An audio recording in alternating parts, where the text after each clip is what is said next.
नमस्कार। श्री शिवाय नमस्तुभ्यम। बाबा के चरणों में नमन और वंदन करते हुए आज मैंने सोचा कि आज आपसे थोड़ी सी अध्यात्म की चर्चा करते हैं।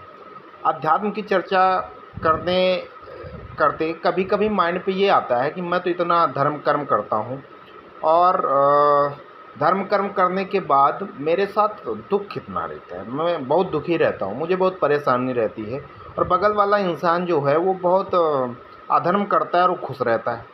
इसमें बहुत लोग टेंशन में रहते हैं। तो इस टेंशन पे आपको दिक्कत नहीं लेनी, क्योंकि अगर आप इस मृत्यु काल में आए हैं तो दुख और सुख का तो समावेश रहेगा। और जैसे आपने देखा होगा, हम आपको समझाते हैं एक एग्जाम्पल से।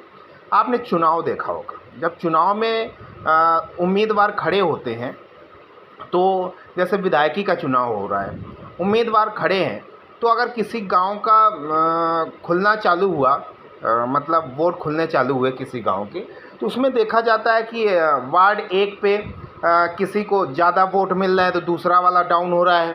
ठीक है, तो वहाँ उसने उस वार्ड में कुछ काम किया होगा। ठीक है, उस वार्ड के लोगों को खुश किया होगा या कुछ ऐसी गतिविधियाँ की होंगी जिसकी वजह से उसके जो वोट है वो बढ़ रहे हैं, और फिर दूसरे वार्ड में जाके वो नीचे गिरता हुआ नज़र आता है। क्यों? तो यही सुख दुख है, यही सुख दुख है कि जहाँ पे आपके अच्छे कर्म हैं, पिछले जो आपके अच्छे कर्म है, वो जब पीरियड आता है तो आपको सुख की अनुभूति होती है, और जब वो पीरियड चला जाता है, जब आपके पाप कर्म आगे आते जाते हैं, तो वहाँ पे आपको दुख की अनुभूति होने लगती है। और जब ऐसा होने लगता है तो भैया धैर्य रखो और भगवान नाम स्मरण करो। बिल्कुल नाम जप की महिमा है, क्योंकि कलयुग केवल नाम आधारा, सुमिर सुमिर नर उतर ही पारा। ठीक है, और शंकर जी ने भी कहा है, उमा कहूँ मैं अनुभव अपना, सत हरि भजन जगत सब सपना। कि केवल और केवल क्या सत्य है? केवल और केवल आपका हरि भजन सत्य है, और सब कुछ झूठा है, और सब सपने के हिसाब से है, सपना है।